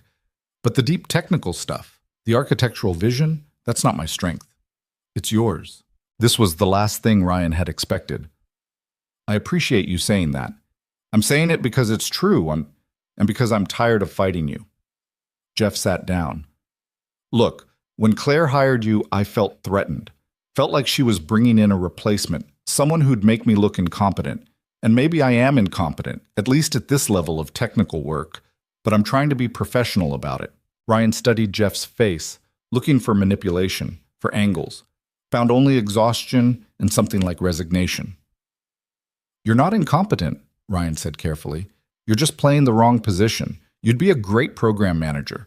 Someone who coordinates between teams, manages timelines, handles stakeholder communication. But trying to make deep technical decisions when it's not your strength, that's setting yourself up to fail." Claire said something similar last week, suggested I might be happier in a different role. Jeff's smile was bitter. "More diplomatic than you're being, but same message." "What did you tell her?" "That I'd think about it. That I needed time to figure out what I actually want." Jeff stood. "Anyway, I wanted you to know I'm not going to be a problem anymore. Your technical decisions are yours. I'll support them with the team." He left before Ryan could respond. Priya appeared a moment later. "Did I just see Jeff being reasonable?" "I think so. I'm as confused as you are." Claire must have had a serious conversation with him. "Probably." Ryan turned back to his screen. "Doesn't matter. We've got work to do." By the end of week 5, they had a working prototype of the new Q architecture running in a test environment. It handled 10 times the load of the current system with half the latency. Ryan scheduled a demonstration for the executive team. The day of the demo, he showed up at Nexora to find the conference room already packed. Claire, David, Amanda, Jeff, the entire engineering leadership, and 3 board members who'd flown in specifically for this. Patricia was there too, sitting in the back, watching everything with sharp eyes. Ryan's hands were shaking as he set up the presentation. This was it, the moment where his work either proved itself or fell apart. "Thank you all for coming," he started. 6 weeks ago, you hired me to redesign Nexora's payment queue architecture. Today, I'm going to show you what we've built." He walked them through the technical details. The new lock-free queue design, the distributed coordination system, the automated scaling that actually worked instead of making things worse. Then he switched to the live demo. "This is our current production system," he said, pointing to one monitor showing the familiar dashboard. "And this is the new system running in parallel." He triggered a load test.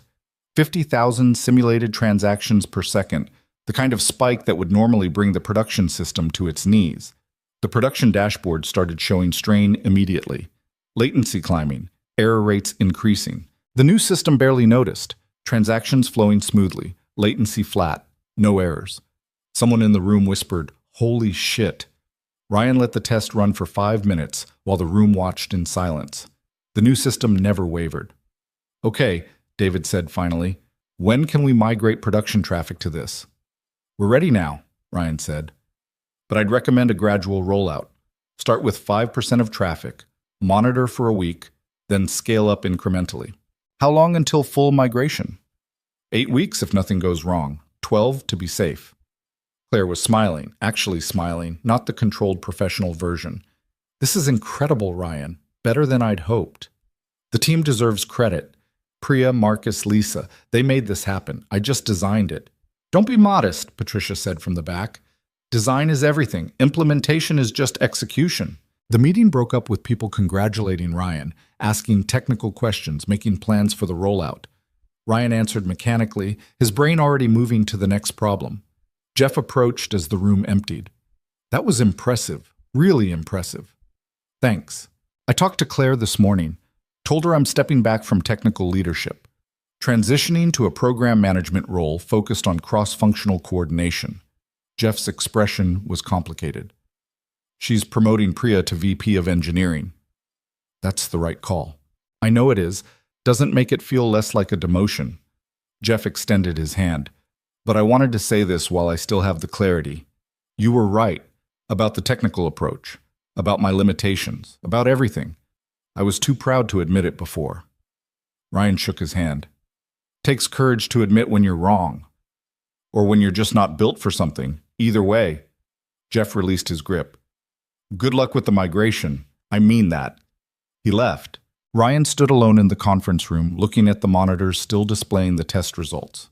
His system. His design. Working exactly as he'd planned. For the first time in 5 years, Ryan felt like himself again. Not the person he'd been before Sarah got sick. That person was gone, buried with her in a cemetery across town.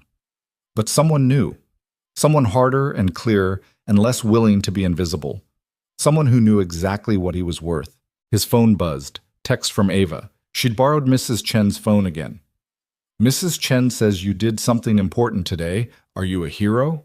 Ryan smiled and typed back, not a hero, just a dad who's good at fixing things. Love you. The response came immediately. Love you too. Can we get ice cream to celebrate? Absolutely. Pick you up at 3:30. Ryan left the conference room and walked out of Nixora into afternoon sunlight that felt like possibility. The ice cream celebration turned into a regular Thursday tradition. Every week after Ryan's progress meeting with Claire, he'd pick up Ava early from after-school care, and they'd go to the same shop on Morrison Street, the one with the hand-painted mural of cartoon cows, and the owner who knew Ava's order by heart. Mint chocolate chip, extra sprinkles, Mr. Paulson would say before Ava even opened her mouth. And black coffee for Dad, who pretends he doesn't want ice cream but always steals bites from his daughter. It was true. Ryan always stole bites. 8 weeks into the migration, things were going almost too smoothly. The new system was handling 70% of production traffic without a single incident. Error rates were down. Performance metrics were up. Every dashboard showed green. Claire had started talking about the IPO timeline again, something that had been on hold for months. The board was pleased. Patricia had sent Ryan a bottle of wine that probably cost more than his first car, along with a note that said simply, "Told you so." But Ryan couldn't shake the feeling that something was coming, that the other shoe was about to drop. It dropped on a Tuesday. Ryan was working from home, reviewing the final migration plan with Priya over video call when Ava's school called. "Mr. Mercer, this is Principal Davidson. Ava's fine, but we need you to come pick her up. There was an incident." Ryan's stomach dropped. "What kind of incident?" "I'd rather discuss it in person." "How soon can you be here?" 20 minutes later, Ryan was sitting in the principal's office while Ava sat outside with the nurse. Principal Davidson was a woman in her 50s with kind eyes and a serious expression. "Ava got into a fight," she said, "with Marcus, the boy from her class." "Ava doesn't fight." "She does when someone says her father is just a janitor who got lucky." Ryan felt something cold settle in his chest. "Tell me exactly what happened." The story came out in pieces. Marcus had overheard his parents talking about Ryan, about the Nixora situation, about how some maintenance worker had stumbled into a consulting contract. At school, he'd repeated it to Ava, framed as an insult. Ava had defended Ryan. Marcus had pushed. Ava had pushed back harder. "She gave him a bloody nose," Principal Davidson said, which I which I obviously can't condone. But Mr. Mercer, between you and me, I understand why she did it. Is she expelled? No, 3-day suspension for both of them. But I wanted to talk to you about something else. The principal folded her hands on her desk. Kids talk, parents talk more. There's been some discussion about your situation, about how you went from maintenance to consultant. Some of it is admiring, some of it is less kind. People can think whatever they want. They can, but it affects Ava. She hears things, she defends you, and while I admire her loyalty, she's 7 years old. She shouldn't be carrying that weight. Ryan knew she was right, had known it for weeks, but hadn't wanted to face it. What do you suggest? Talk to her. Help her understand that other people's opinions don't define her father's worth. And maybe, if you're comfortable with it, come speak to the school. Let the parents and kids see who you actually are instead of letting rumors fill the gap. Ryan thought about that. About standing in front of a room full of parents who'd been gossiping about him. About making himself visible in a different way. I'll think about it, he said. Ava was quiet on the drive home. She stared out the window, her small hands clasped in her lap, a bruise forming on her knuckle. Does it hurt? Ryan asked. A little. I'm sorry you had to deal with that. Marcus is a jerk. Maybe, but hitting him didn't solve anything. He said you were just lucky, that you're not really smart, you just knew the right people. Ava's voice cracked. He said his dad said you're a fraud. Ryan pulled the car over. They were 2 blocks from the apartment, but this conversation couldn't wait. He turned to face Ava. Look at me, sweetheart. She did, her eyes bright with unshed tears. Marcus's dad doesn't know me. He doesn't know my story. He sees a maintenance worker who got promoted and makes assumptions. That's what people do when they don't understand something. They create narratives that make sense to them. But it's not true. No, it's not. But here's the thing, Ava. It doesn't matter if it's true or not. What matters is that you know the truth. That I know the truth. That the people who actually matter know who I am and what I've done. But he said it in front of everyone. I know, and that's embarrassing and it hurts, but fighting him didn't change his mind. It just got you suspended and gave him ammunition to say you're violent too. Ava was crying now, quiet tears running down her face. I just wanted them to know you're good at things, that you're important. Ryan unbuckled his seatbelt and pulled Ava into an awkward hug across the center console. I am good at things, and I am important.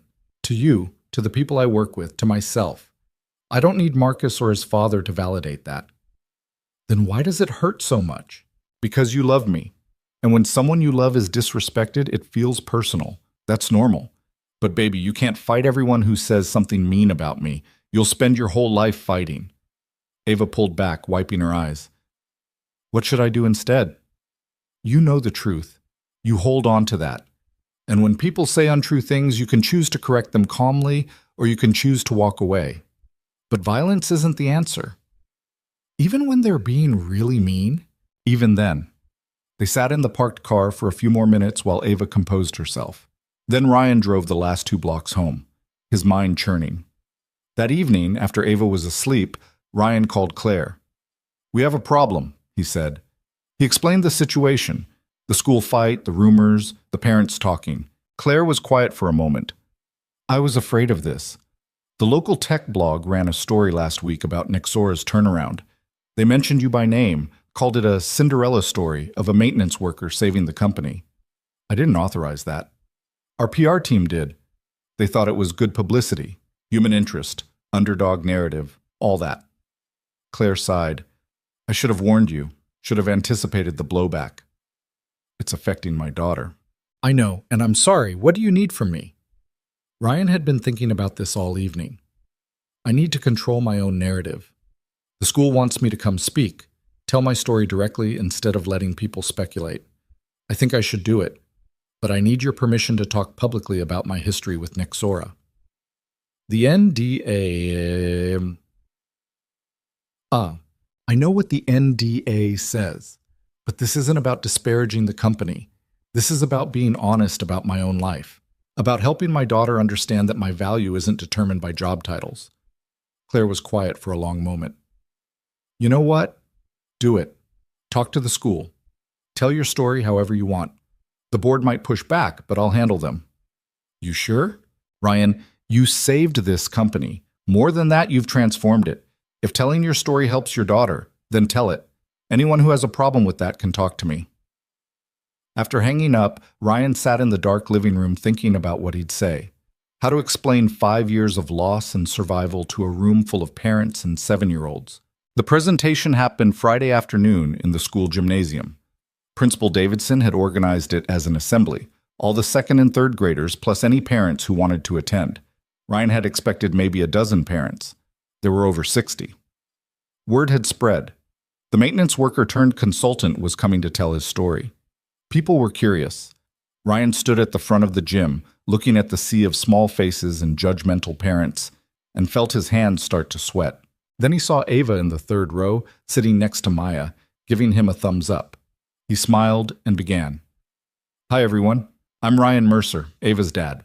Principal Davidson asked me to come talk to you about work and life and how things aren't always what they seem. So here's my story. He told them about Meridian Systems, about building a payment processing platform from scratch, about the success, the acquisition, the money that should have set him up for life. Then he told them about Sarah, about the cancer diagnosis, about watching the woman he loved fight a battle she couldn't win while their savings evaporated into medical bills and experimental treatments. The gymnasium was completely silent.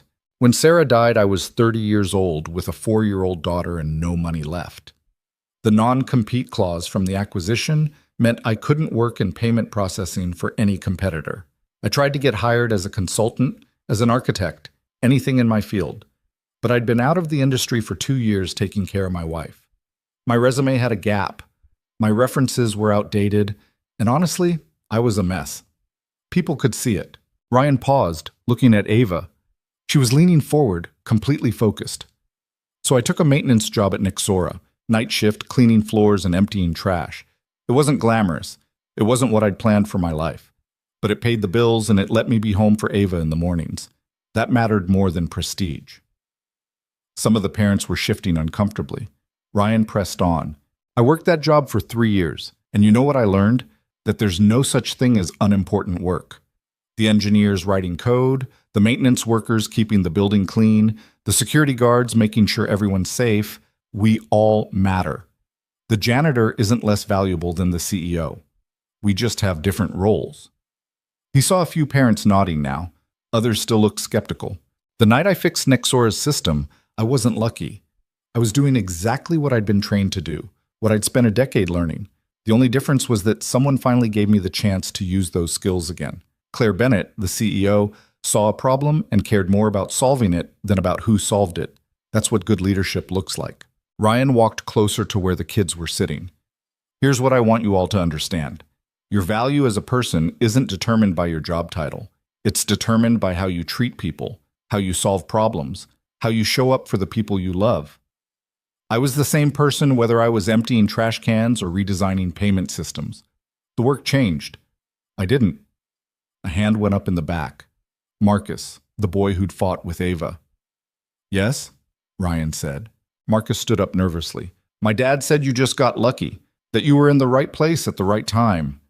Ryan could have gotten defensive, could have put the kid in his place. Instead, he nodded. Your dad's partially right. I was lucky. Lucky that the crisis happened during my shift. Lucky that Claire was willing to listen to a maintenance worker. Lucky that I'd kept my skills sharp during 3 years of night work. But Marcus, here's the thing about luck. It only matters if you're prepared for it. I could have been in the right place at the right time and not known how to fix the system.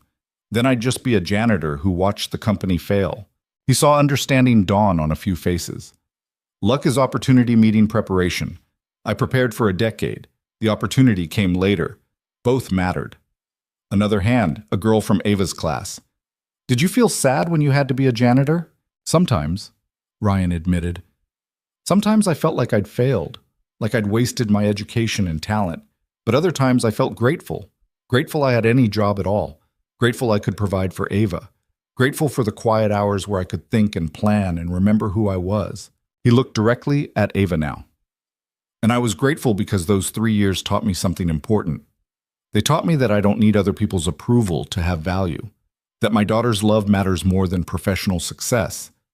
That being present is worth more than being important. The assembly wrapped up 20 minutes later. Parents approached Ryan afterward, some apologizing for the gossip, others asking questions about his work. A few still suspicious, but at least quiet about it. Marcus's father was one of the last to approach. He was a tall man in an expensive suit, looking uncomfortable. "Mr. Mercer, I owe you an apology. I made assumptions, said things I shouldn't have said, especially where my son could hear them." Ryan extended his hand. "We all make assumptions. It's what we do when we learn we're wrong that matters." They shook hands. Marcus was standing next to his father, looking at the floor. "Marcus," Ryan said gently, "you want to apologize to Ava?" The boy looked up, surprised to be addressed directly. "I'm sorry I said mean things about your dad. And I'm sorry I punched you," Ava said from beside Ryan. Marcus almost smiled. "You punch really hard for a girl." "I punch really hard for anyone," Ava corrected. The adults laughed, breaking the tension. That weekend, Ryan took Ava to visit Sarah's grave for the first time in months.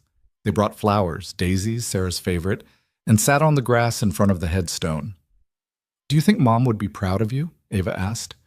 Ryan thought about that, about the choices he'd made, the compromises, the 3 years of invisibility. "I think she'd be proud that I kept you safe and loved. The rest is just details." "Mrs. Chen says Mom is watching over us." Ryan didn't believe that, hadn't believed in anything watching over them since Sarah died, but he understood why Mrs. Chen said it, why Ava needed to believe it. "Maybe she is," he said, "and if she is, I think she's happy that we're okay, that we found our way through." They sat in comfortable silence for a while. Then Ava asked the question that had probably been building for weeks. "Are we rich now?" Ryan laughed. "We're comfortable. We have enough." "Does that mean we have to move?" "Do you want to move?" Ava considered this seriously. "I like our apartment, and Mrs. Chen, and my school, even though Marcus is sometimes a jerk. Then we'll stay. Maybe get a slightly bigger place in the same building if one opens up. But we don't have to change everything just because we have more money." "Good. I don't want everything to change." "Me neither, sweetheart. Me neither." Monday morning, Ryan arrived at Nexora for the final migration meeting. They were moving the last 30% of traffic to the new system today. If everything went smoothly, the old architecture would be retired by end of week. The conference room was packed.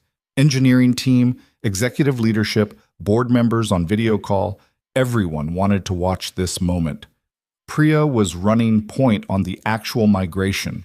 She'd grown into her VP role quickly, commanding the room in a way that would have been impossible 6 months ago. "We're ready to proceed," she said. "All systems green, monitoring in place, rollback procedures tested, on Ryan's signal." Everyone looked at Ryan. He thought about the past 6 months, about the late nights and hard conversations and slowly rebuilding not just the system, but himself.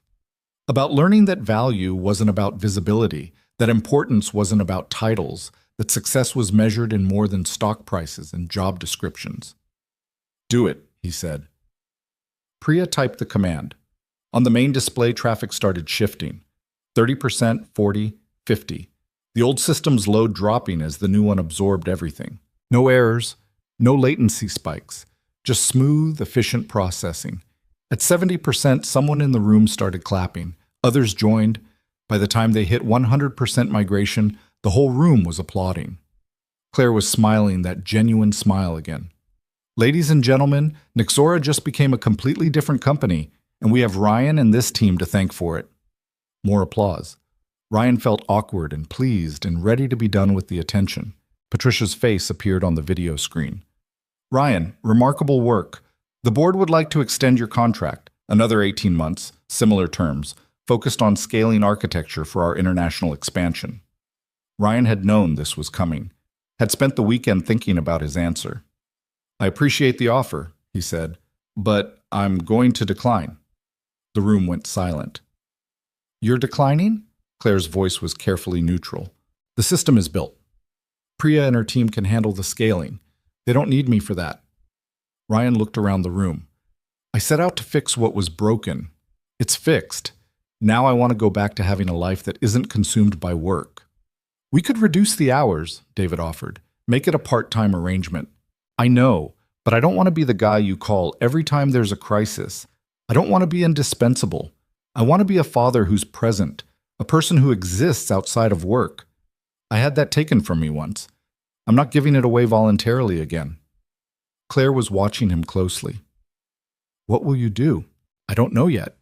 Maybe independent consulting, small projects, things I can do from home.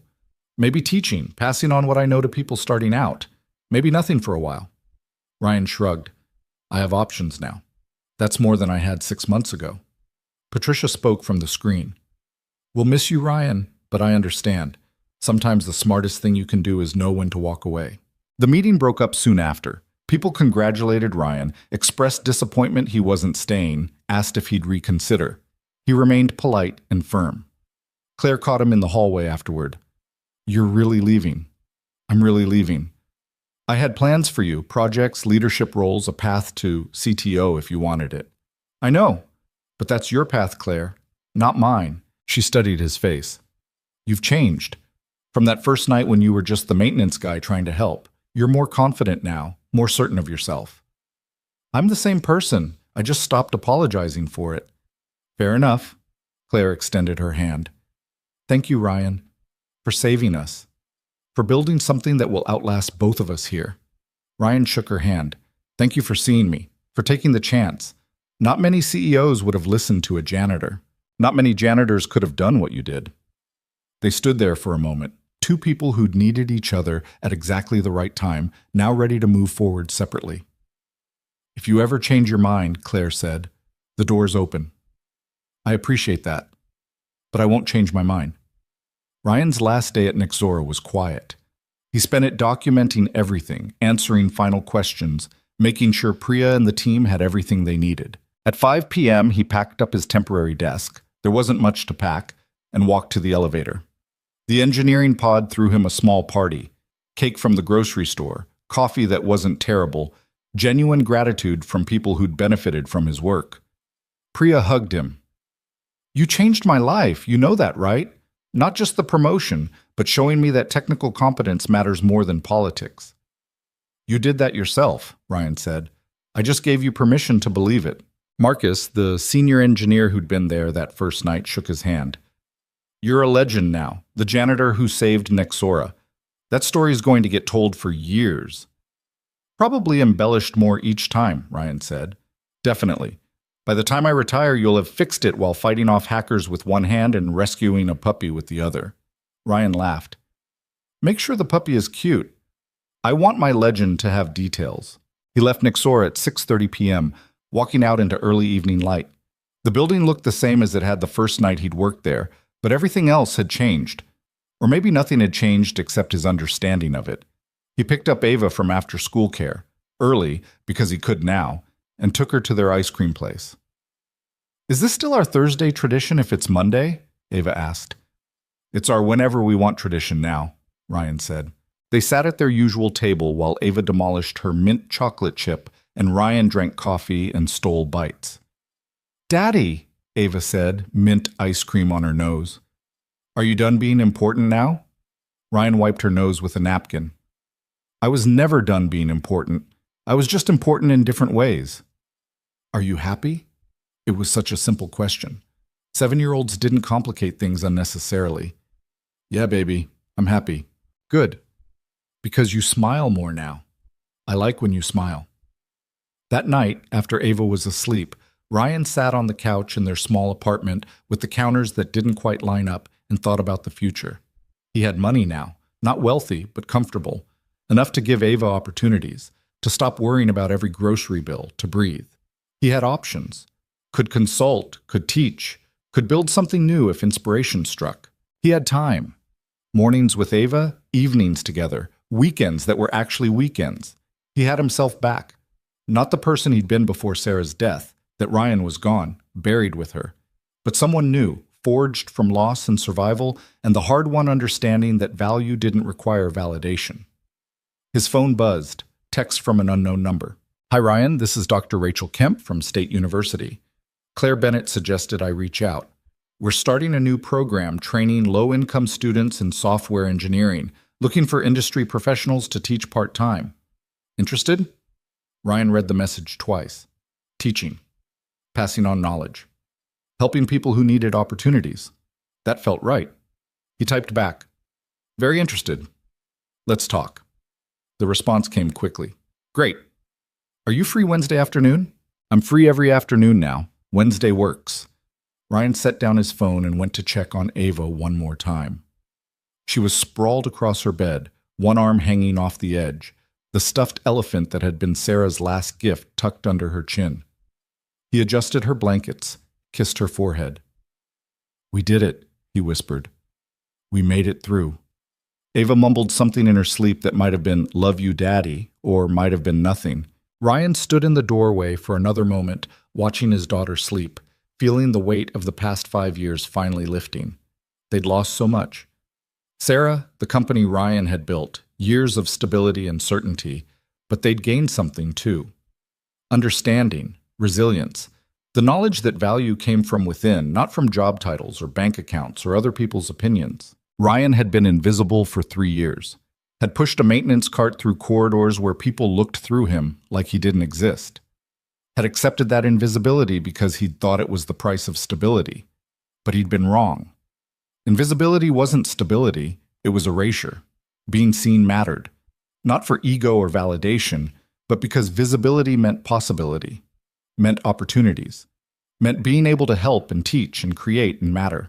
He'd been seen again, finally, had reclaimed his expertise and his worth, had proven to himself and his daughter and anyone else who cared that maintenance worker and architect were both worthy, both valuable, both him.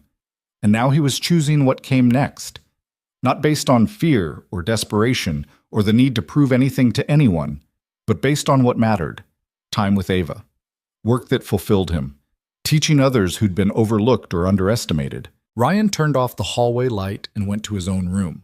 Tomorrow he'd start planning the next chapter. Tonight, he'd sleep knowing that for the first time in 5 years, they were okay. More than okay. They were building something new, not the life they'd planned, not the future they'd imagined before Sarah got sick and everything fell apart. But a good life. An honest life. A life where Ryan could look at himself in the mirror and see someone worthy of his daughter's belief. That was enough. That was more than enough. That was everything. 3 months later, Ryan stood in front of a classroom of 20 students at State University. They were kids from circumstances that didn't usually lead to tech careers. Foster care, poverty, broken families, kids who'd been invisible their whole lives. He wrote his name on the board. Ryan Mercer. Before we start, he said, I want to tell you my story. Not to impress you, but to show you that where you start doesn't determine where you end up. That being overlooked doesn't mean being worthless. That sometimes the most important qualification is refusing to give up. He told them about Meridian, about Sarah, about the 3 years pushing a maintenance cart, about the night everything changed and the months that followed. The students listened with the intensity of people hearing their own stories reflected back. You're all here because someone saw potential in you, Ryan said. Maybe you don't see it yet. Maybe you think you're not smart enough, not prepared enough, not the right kind of person for this field. I'm here to tell you that's wrong. The tech industry needs people who've struggled, who've failed, who understand that intelligence isn't about where you went to school or who your parents know. It's about solving problems and refusing to quit when things get hard. A hand went up, a young woman in the back row. Yes? How did you stay confident when everyone was treating you like you didn't matter? Ryan smiled. I didn't stay confident. I lost confidence completely. Spent 3 years thinking I'd wasted my potential, that I'd failed. But I had a daughter who believed in me. And eventually, her belief became a mirror. I started seeing myself the way she saw me. Not as a janitor or a consultant or any job title. Just as someone who could fix things. Someone who mattered because of who I was, not what I did. The class ran for 2 hours. Ryan taught them about system architecture, about problem solving, about the technical skills they'd need. But more than that, he taught them about value, about refusing to be invisible, about understanding that everyone's path was different and that was okay. After class, 3 students stayed behind with questions. Ryan answered each one carefully, remembering what it felt like to be hungry for knowledge and unsure if you deserved access to it. Walking to his car afterward, Ryan's phone rang. Ava, calling from Mrs. Chen's apartment. Hi, Daddy. How was teaching? It was good, sweetheart. Really good. How was school? Maya and I are building a fort in the living room. Mrs. Chen says we're being creative. Can you bring pizza for dinner? Absolutely. Pepperoni? And breadsticks. Deal. See you in 20 minutes. Ryan drove through the city thinking about how strange life was. How you could lose everything and find something better.